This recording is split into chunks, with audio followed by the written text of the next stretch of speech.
Welcome back to Misunderstood, everybody. I'm Rachel Yucatel. So I grew up with two amazing grandmothers, but they were completely different. One, dreamed of being an actress. She was an actress. Doris Day was her understudy, but then she chose to get married to my grandfather, who was about 12 years older than her and stayed out of the spotlight, but had a lot of famous friends. She had opened up the club El Morocco. She knew everyone from President Kennedy to Nixon to Marilyn Monroe. Her best friends were Steve Lawrence and Edie Gourmet. Steve Lawrence just unfortunately died this past week, but lived a long, prosperous, successful life. And people like Siegfried and Roy, she was friends with in Vegas. She threw fantastic parties, wore glamorous clothes. Oscar de la Renta made all of her clothes. She didn't have anything else by anyone else. But then there was my other grandmother. She was more reserved. She lived in Palm Beach. She never wore a stitch of makeup. She liked small dinner parties. She believed that men should pour the drinks and have, there should be the roles of the women and the roles of the men. But anyways, they're both gone now. And today's guest really got me thinking a lot about them, all the stories they had told me over the years. And then there are so many stories that I never got to ask, which is why I was so excited to speak with my guest today, Lucy Walsh. Her book, Remember Me as Human, comes out this week, and it explores just that idea, asking your loved ones questions while you still can. We talked about her debut novel, which tells the story of the last 3 days she spent with her grandmother, Wanda Mae, before she passed away. She recorded Wanda telling her the stories that changed her life. And in the end, those stories changed Lucy's life as well. Lucy grew up in California. She's the daughter of music royalty, Joe Walsh of the Eagles, and the niece of Ringo Starr. But she found success on her own terms as an actress and singer. And her voice is amazing. You really have to Google her, or pull her up on YouTube. You'll be floored. She's toured with Maroon 5, One Republic, Bruno Mars. And now with her upcoming book, she shares even more of herself and her family. This episode will make you want to call your family and do a much needed catch up. So please enjoy my conversation with Lucy Walsh.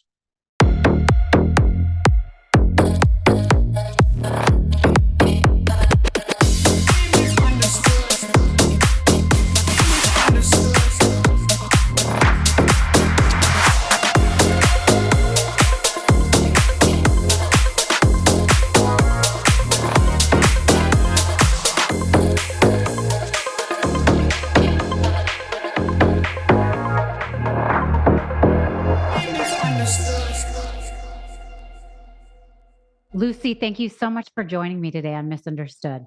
I'm so happy to be here with you, Rachel. Thank you. So for people that are not watching, that are just listening, Lucy is so pretty. Everyone needs to know.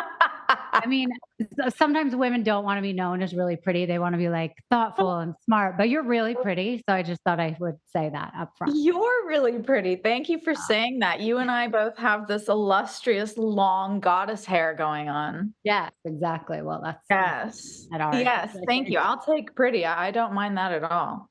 Okay, good.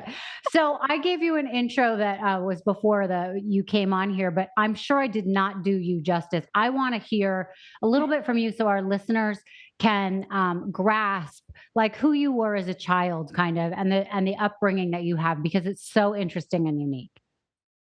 Wow. Well, that's a very broad question, but I will try to do it justice. I was born in Santa Barbara. And I was born into a very musical family. My dad is a musician. My uncle is a musician. They're in rather well-known bands, the Eagles and the Beatles. And my grandparents were also musicians. So there was just all this music swirling around me. And it was just very natural for me to go on to become a musician myself.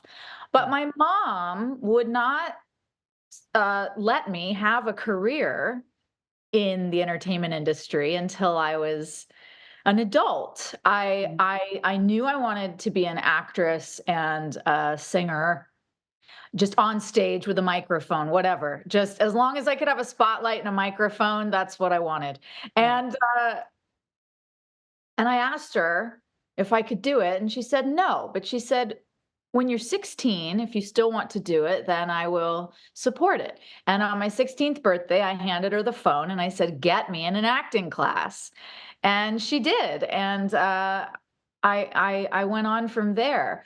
But growing up, she really kept me very far away from my father's fame and the world of celebrity. Mhm. And so I've had this really interesting journey where I've seen both sides of it. I've grown up with the fame and the celebrity in the family, but I also got to have a very I don't want to call it normal, because what does normal mean anyway? But Well, a but very grounded, sort of. a very grounded family experience in the home with a stepfather who is just as close to me as my real father, and, it's been a wild ride.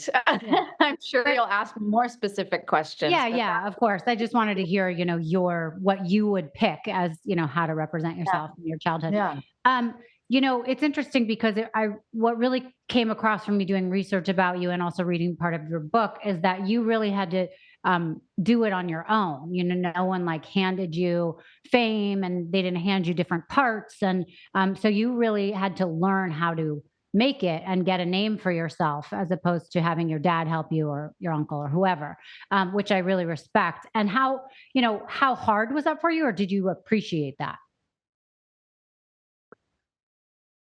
When I was starting out as a professional artist, my father said to me, "I'm not going to pick up the phone for you. I'm not going to get you a record deal. You're going to go out there and do it yourself." Mhm. And I think I did resent it a little bit at first, but I'm so grateful for it now, of course, because I Mhm. did go out and forge my own way. The only thing I could think to do was to start to go to music shows and introduce myself to the musicians and just start making friends. Mhm. I find that in life, if you want to achieve something, for me, the key is to immerse yourself in that world and then start to make connections. Yeah.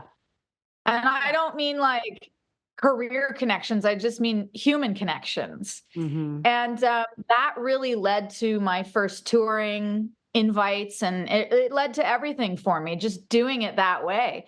But it's Mhm. a tricky thing, having a famous parent, because people know who you are before you walk in the room.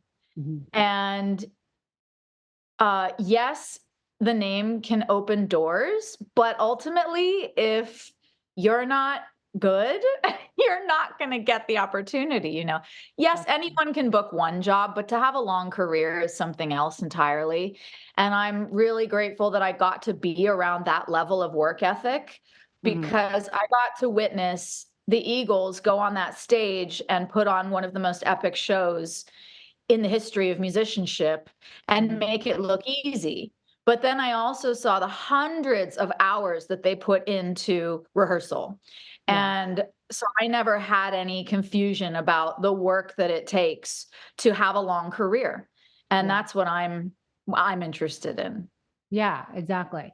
Incidentally, I saw the Eagles in Vegas, and it was the best concert I You ever saw. did? Yeah, like so long ago, but it was amazing. I was shocked that I knew every song, because I know. they do those Everybody is. They're like, songs I that are. don't really like the Eagles, but then Yeah, but then every song, it's like ingrained in you from your childhood, just hearing it on either your parents' stereo or however, because I was born in the yeah, '70s and now I just listen to it. So, yeah, it's great. it's It's true. music that has What are some of lasted your favorite bands? lasted the test of time. Sorry?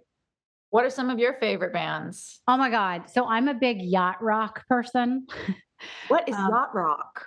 what? How do you not know what that is? Like being on a yacht. Okay, so like Journey, Hall and Oates are my favorite. Like absolute favorite. Stuff like that. So I Santana, like old time stuff. I'm still stuck in that era, I think. My daughter, of course, is very into Taylor Swift, so that is what's playing in our house at all right. times. But Yes, yes. when I put on my music, it's like I'm getting ready to like Billy Joel or something. Yeah. What about Well, you? I agree with you. I'm pretty terrified of music today. I'm pretty disgusted by the music industry and what's being put forward, to be quite honest. I think it's pretty crappy. But I do gravitate towards the bands that you're mentioning Mhm. because my father always told me you must be able to deliver live. That Mm. is the only worth you have as an artist. Right. Ultimately, you must be able to deliver live. And so I'm a bit snooty about that. Of If you course. can't deliver live, man, move over because Yeah. And it's such a good point. Like when we were younger, we had such big artists like George Michael, yeah, Whitney Houston, Madonna, and Michael Jackson, I think were the four that were the biggest back then, at least for me growing up. And, right. I still to this day feel like there's no one that really replicates that sound and the performance. And, I don't know. It's just, and also that music has carried the test of time. A lot of stuff that you hear today, it'll be popular this year, last year, and then it's not Right. popular anymore. It's not timeless. Yeah. Yeah. So anyways, all right, well, we digress. But anyway, I love that we like Yeah, the same music, so that's great. absolutely. So you started though in acting before singing, correct? Well, my heart was in acting before singing, Mhm. but professionally, I actually put acting on the back burner for a while because my music career really took off. Right. My first tour was with Ashley Simpson, who had become a friend of mine. And from there, I got my own record deal. I was signed by Jay-Z to Island Def Jam and just had a crazy whirlwind of a time in the music business. Wait. Um, So hold on, stop there. How does that even work? And being somebody who doesn't know anything about this, if you sign with Jay-Z, I would assume you have to be like a rapper, but obviously you weren't. So how does that even work? right. Yeah. So it was very interesting. I'm a singer-songwriter at the piano. That's where I shine, and Mhm. that's what I love most. I'm a classically trained pianist, and all that. Support for today's episode comes from OneSkin. If you are a fan of the podcast, then you know what a huge fan I am of OneSkin. Over the winter, your skin can get dry and flaky, so it's important to use OneSkin's products to keep your skin healthy, smooth, and hydrated at the cellular level. And now, with spring quickly approaching, we need to make sure our skin looks as good as it can so we can show it off. Most skincare products are designed to provide a temporary reduction of visible signs of aging, but OneSkin believes the purpose of skincare isn't just about how we look, it's to actually optimize our skin's biology so it can be more resilient to the aging process. Their products are powered by their scientifically proven peptide called OS1. It reduces the accumulation of damaged aging cells, boosting your skin's natural barrier to lock in moisture and help protect against the elements. For a limited time, our listeners will get an exclusive 15% off OneSkin's products using the code UNDERSTOOD when you check out at oneskin.co. No matter the season, keep your skin looking and feeling healthy with OneSkin. So I will tell you that, I started slow. I started with the eye cream. I started with the face cream. I have now literally every product that they sell. I have the body lotion. I have the travel packs. When I have guests come over, I have every bathroom filled with the lotions and the cleanser that you could use. And I'm not kidding when I say everyone, when they go to leave, ask me how they can order it. I've had people DM me about how it's changed their skin and they cannot wait to order and try different products. So I'm telling you, you guys, I am a fan of OneSkin. It's worked for me. People have actually asked me what I'm doing differently with my skin. And I'm not gonna stop using it. I really do love it. So OneSkin is the world's first skin longevity company. By focusing on the cellular aspects of aging, OneSkin keeps your skin looking and acting younger for longer. Get started today with 15% off using code UNDERSTOOD at oneskin.co. That's 15% off oneskin.co with code UNDERSTOOD. After you purchase, they'll ask you where you heard about them. Please support our show and tell them we sent you. New year, healthier skin. That's OneSkin. Help your skin stay younger and healthier for longer with OneSkin. So many people struggle with their weight and are looking for a solution, whether it's trying a juice cleanse, a new exercise routine, or diet. The truth is, 4 in 10 Americans battle obesity. There are so many fads and health hacks out there. It's hard to know what can work or be sustainable for your lifestyle. It can make you feel out of control. But now with Row Body Program, you can take the control back. The Row Body Program provides access to the most popular weight loss shots on the market, and paired with a healthy lifestyle change like diet and exercise modifications, you lose 15 to 20% of your weight in a year on average and actually keep it off.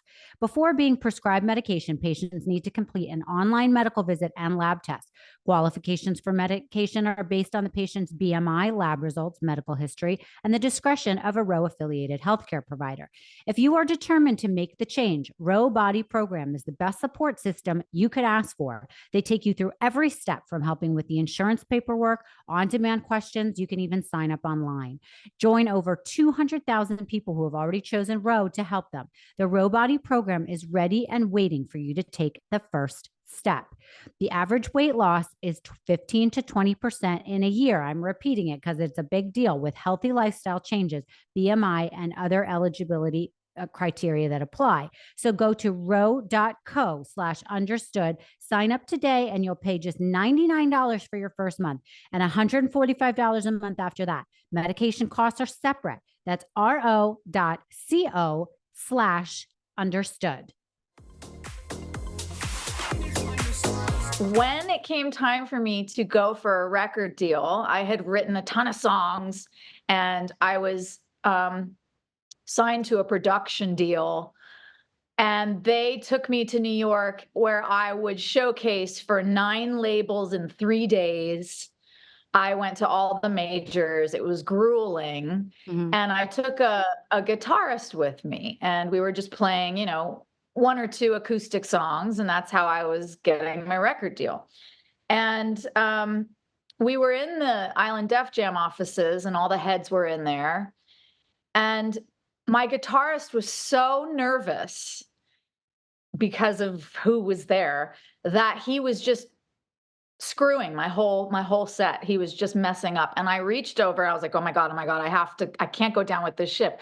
So I just reached over and I put my hand on his guitar and I stopped him from playing. And I stood up and there was a piano in the room. And I took all the men, it was only men, I was the only woman in the room.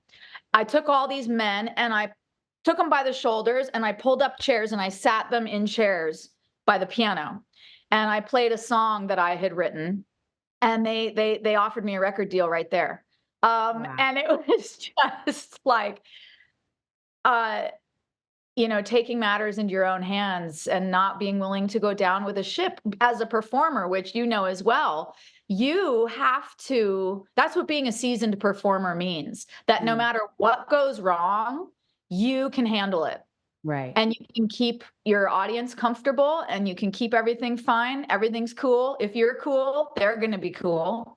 Right. And I learned a lot about myself in that moment. And so that's how I got signed to Island Def Jam. Oh, that's But amazing. yes. So to say, just to answer your question more Yeah. specifically, I got signed as a singer-songwriter at the piano, but I was so young. I was like 20, early 20s. I didn't know who I was yet. And Mm. this was a situation for me where I was really overwhelmed because these people were pouring millions of dollars into me. And I didn't know how to stand up for what I wanted. So there was a lot of me just kind of like giving into their ideas and going in the Mhm. direction that they wanted me to go in. And they were putting rappers on my songs, like Oh. Tricky and Dream, who did Rihanna's Umbrella and many, many monster hits. I did half my album with them, and there were rappers on my songs, and it was fun, but it wasn't who I was at all. And um, I really did myself a disservice that I've punished myself for a long, long time. Mhm. And not only not only cheating myself out of, like, my true power, but I also had a lot of guilt about having let them down because Mhm. ultimately my record never came out on that label, and I felt awful. I felt responsible for a long time, even though there's a lot of ingredients that go into making someone explode, you know? Yeah. Um, and I wasn't responsible for those things. But I really carried that. I still carry that guilt and that shame. There's a lot of like shame in it for a long time. I feel like I let everybody down and I felt like I betrayed myself by Right. allowing them to guide me into directions that weren't how I shine. Right. And I learned a big lesson in that of never doing that again because you are doing yourself a huge disservice if you are avoiding your own magic. Right. Oh, wow. That's so interesting. I'm curious, when they sign you, are they buying a book of business or they're buying into you, knowing how good you are and how spontaneous you are, and thinking, okay, we can now create an album from this? And they're buying into a sound, or they're, like you're saying, kind of pushing you in a direction that, okay, she's talented. We can have her do what works for us. That's a great question. I think it's a little bit of both, but ultimately, I think that in this industry, and actors included, I think that the people in charge are very afraid. They're very fearful, and they really, as much as they claim to be drawn to people for their originality, they really try to just shove you into the boxes that have worked in the past. Right. And if you're not super strong in who you are, you're gonna get pushed around because Right. it's very, very hard to stand up to the powers that be when they have all the power. And I remember I wanted a specific single to be my first, and LA Reid didn't want that as my first single, and they pushed it out of the way and they went with another song that absolutely broke my heart, and I cried the day that my single came out, and it was devastating. And there was nothing I could do about it because he wanted what he wanted, and his voice won. Right. And record labels are dinosaurs now. You really don't need a record label Yeah. anymore. Right. So it's a great time to be an artist right now because we have our platforms, we have our direct connection with the fans, and we can be a lot more in control than in the past. Right.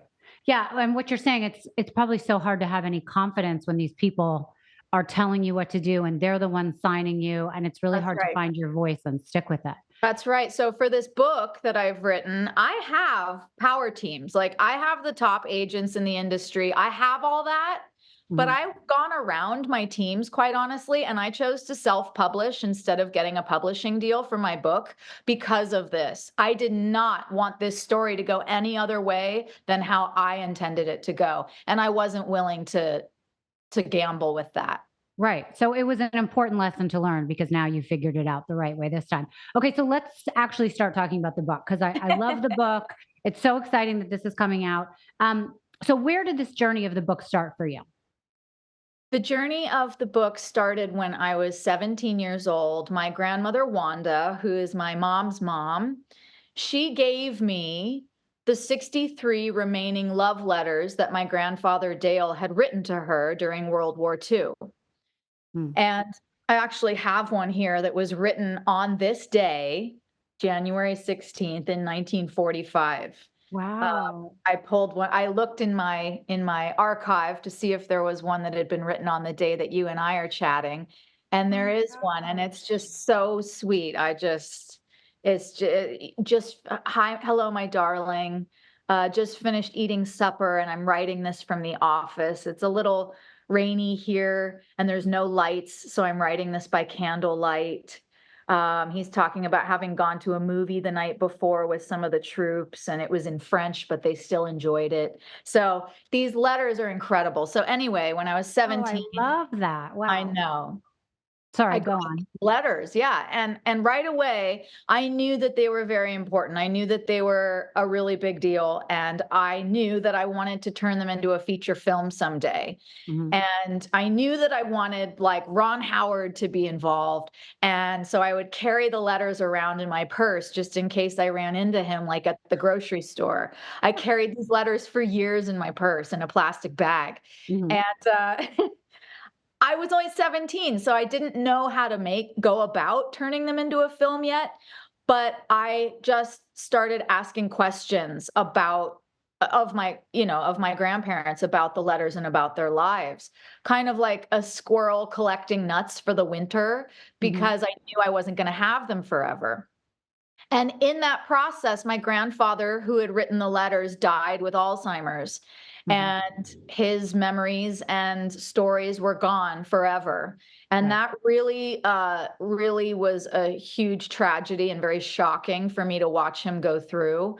And I think my trauma response was to dive even deeper into questioning my elders because I didn't know where Alzheimer's was going to strike next.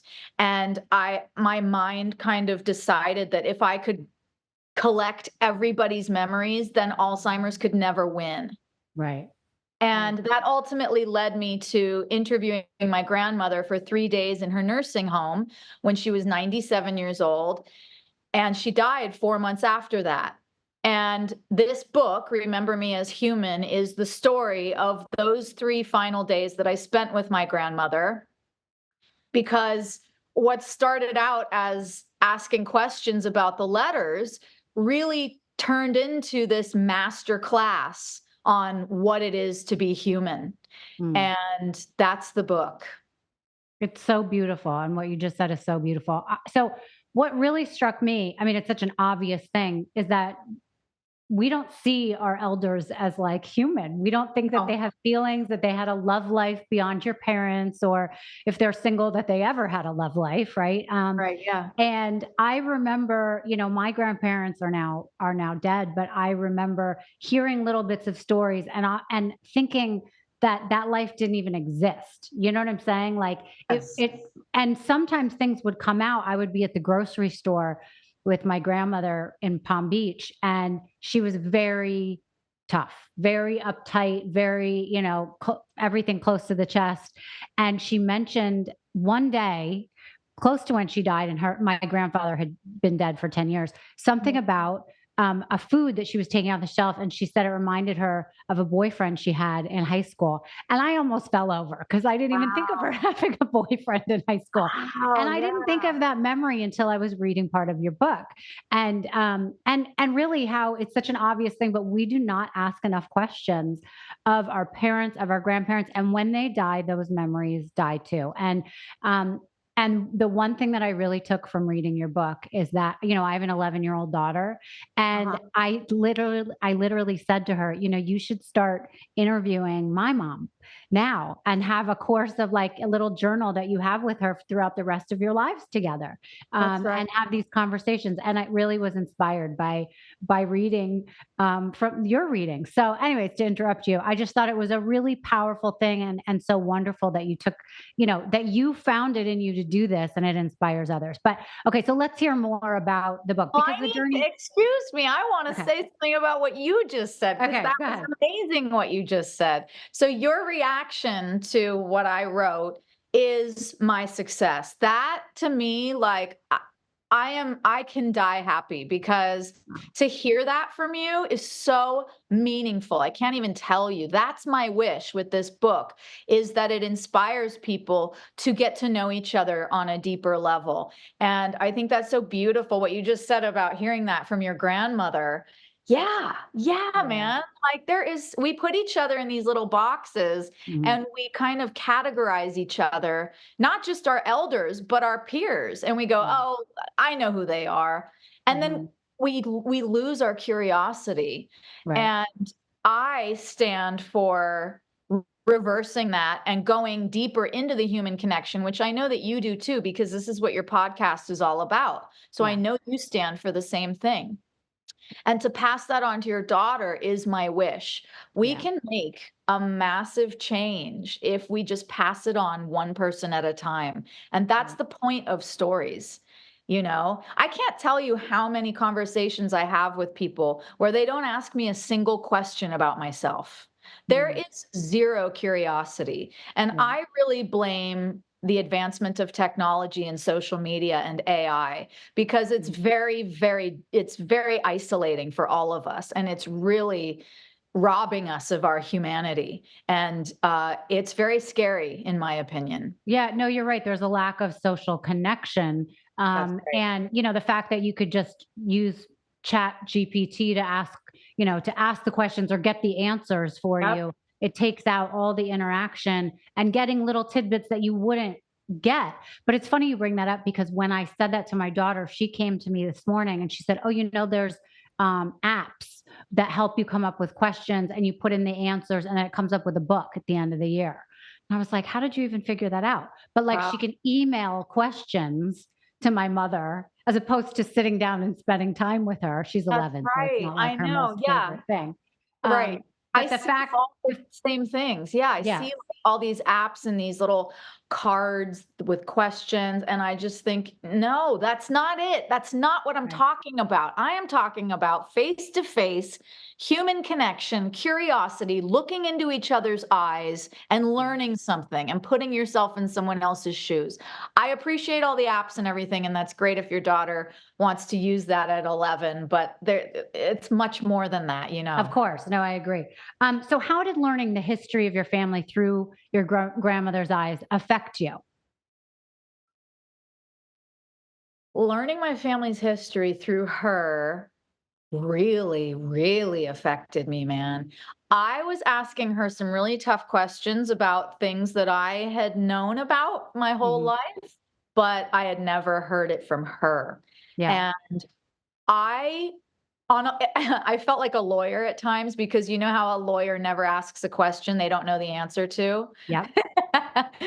I was asking her things that I already knew the story. I just wanted to hear how she felt about it.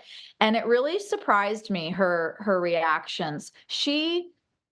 I saw that she was very stuck in her beliefs about things and about choices that she had made.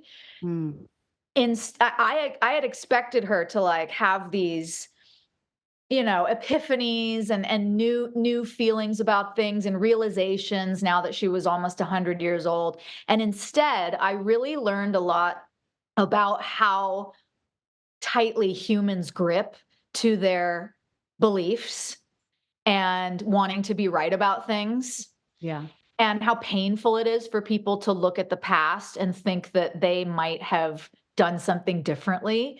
Right. I saw how stubborn she was about things, and I walked away with a lot more compassion than I had before that interview. I Mm. walked away with having compassion for humans. We are such contradictions, right? We are incredible and miraculous, but we're also pathetic and miserable and all these things all at once.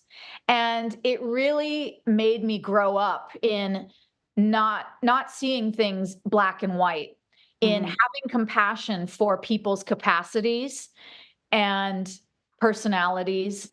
And I didn't feel that way before I interviewed my grandmother, but she taught me a lot about being human. I'm curious of the flow, like, and the in the span when you were there, because here's a woman that's clearly at the end of her life.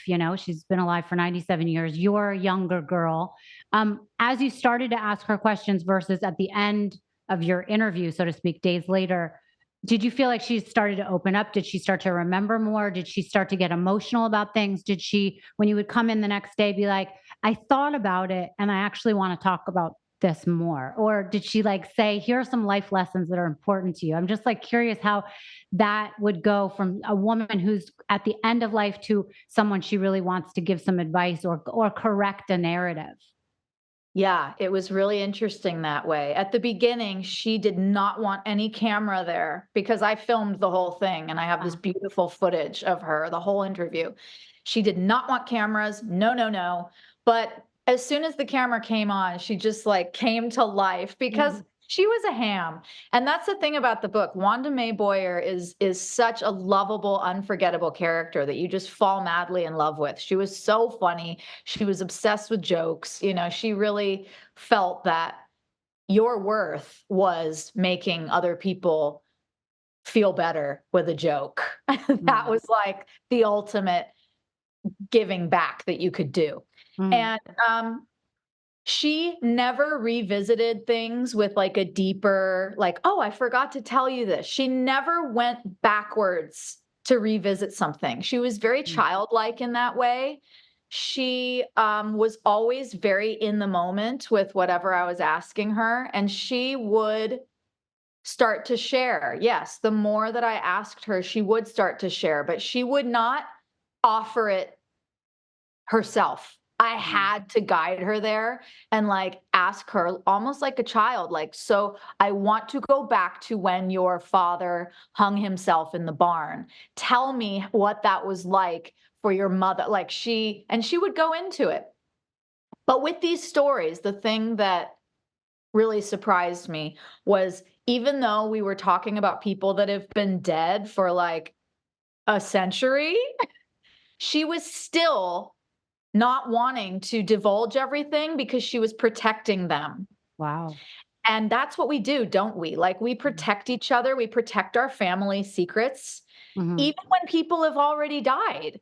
And yes, her father did commit suicide that way. And I actually have his suicide letter in my things, and it's published in the book. yeah, But she said to me, I don't want you to tell anyone about that because someone might still be alive who knew him. mm, And I said, "Grandma, he died in 1940, you know, like nobody nobody cares." But it was fascinating, and I really had to push her to the edge with those questions, while at the same time, like, keeping her safe and not overwhelming her. So I yeah, had to be very wary of because sometimes we would finish a day and she would just be crying, yeah. and I'd be like, "Okay, we're gonna go, like, for a walk now and look at the Yeah. flowers," you know? Gee, like, sorry. I'm curious your family's reaction to the book. Did anybody feel like you revealed too much, or that they heard stories in a way that they hadn't thought of them or heard of them before?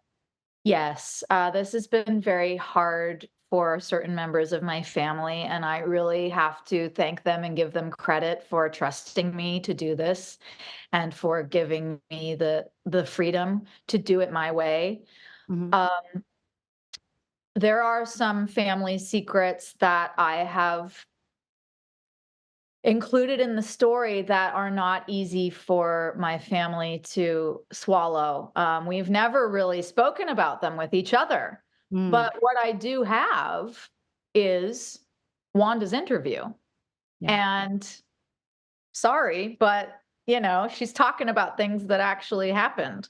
yeah, So it's been a very fragile situation, and I really have to give my mom, Jody, so much credit and thanks because this has not been easy for her at all. Of course, I understand. I'm writing about her and her mother and her father and her siblings and her marriage to both my fathers.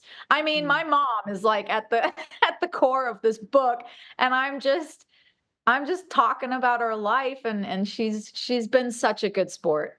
right, yeah. I'm curious the process of your writing. A lot of authors that I talk to talk about listening to a soundtrack or certain songs over and over when they write about really emotional stuff. Did you do that? Yes, I listened to one song in particular called "In Reverence" by an artist named, David Tolk, Mm, and I've reached out to him recently and asked him to be a part of the feature film that I'm creating based on the letters as well. mhm, That started 14 years ago when I interviewed my grandmother, Wanda, in 2010. So it's taken me Mhm. 14 years to finish this book, and that's when I discovered that specific song. And it's really been the soundtrack to the story for me all that time. Right. Um, yeah. So you do see this being adapted into a film? You know, I wasn't smart about this because this is my first book. I didn't remember that the book will probably be optioned into a film. So I Mhm. wrote a separate film. Oh, wow. Because, like I said, when I was 17 and I got the letters, I knew then and there that I wanted to make it into a film. And I Mhm. didn't want someone else to create that. I want to do it because I know what I want. Right. And and the book really, honestly, the book came from just being frustrated that I didn't know how to do the film yet. Right. I got so frustrated with not moving forward that this voice in my head was just like, write it down, just write. And so the book and the film are different. The Mhm. film does not include any granddaughter in the nursing home. It is a period piece that takes place in the 1940s during World War II. It's the Mhm. same characters and experiences, but a bit more fictionalized. Right. Okay, so here's my last question for you. If you were, let's say, an older woman, but if this was the course of your life, if somebody Yeah. in your family was coming to interview you now and they were hearing all sorts of things and asking you about stuff that may have already been out there, is there something for you that you would be sharing with them that you wanted to get off your chest, or that it doesn't even have to be like amazing and powerful or scandalous, but just something to you that you're like, let me tell you about this one story because it meant a lot to me in my life that I want to talk about. Wow, that's really beautiful. Um,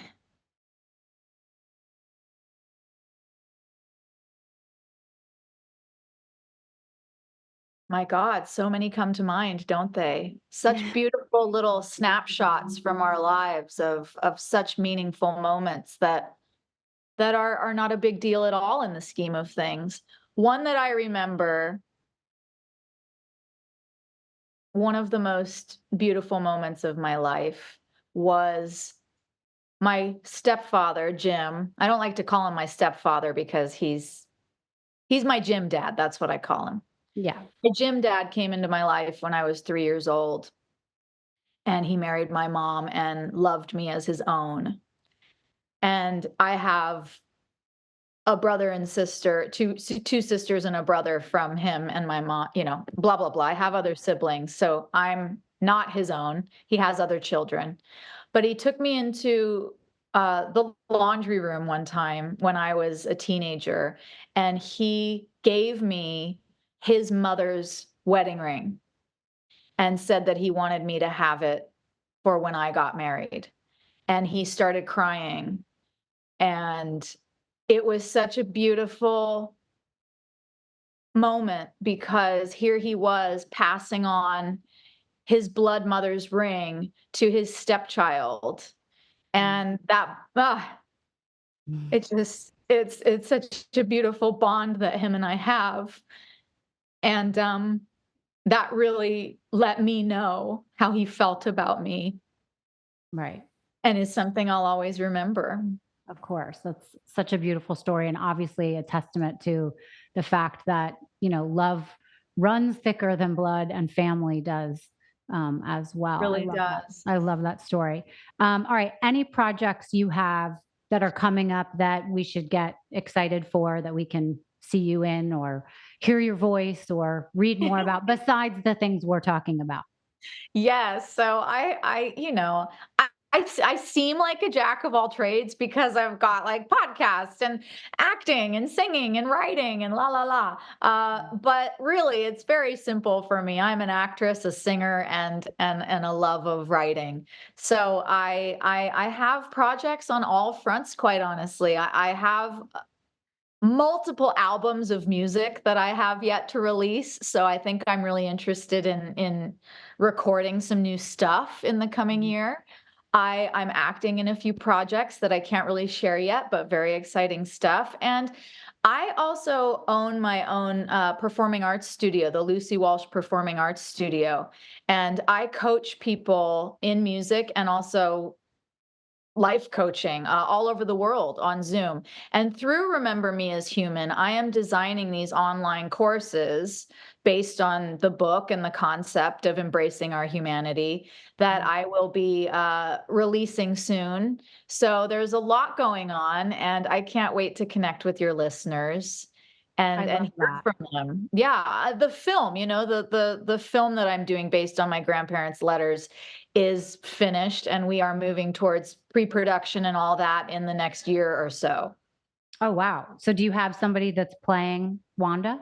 I have my cast list ready, but I was told very clearly by her through a medium after she passed that I needed to play her in this film. Which I don't, Wow. I'm having trouble believing that because I'm a little older than where the character is.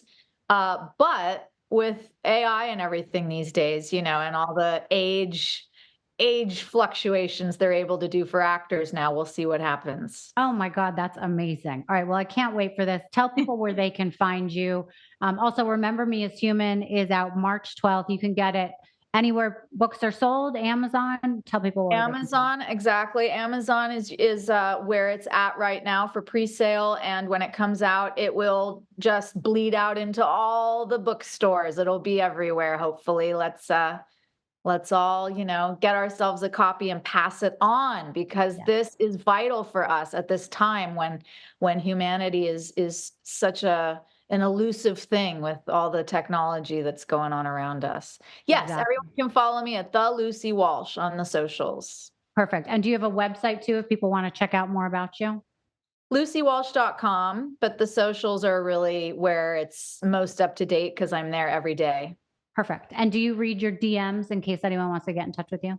I do, yes. Okay, awesome. Lucy, thank you. It's been such a pleasure. I cannot wait to see what happens in your future. I'd love to stay in touch. You're the best. Yeah, I'm so happy we're connected now. I can't wait to hug you in person very soon. Me too. Me too. Thank you. Mwah. Mwah.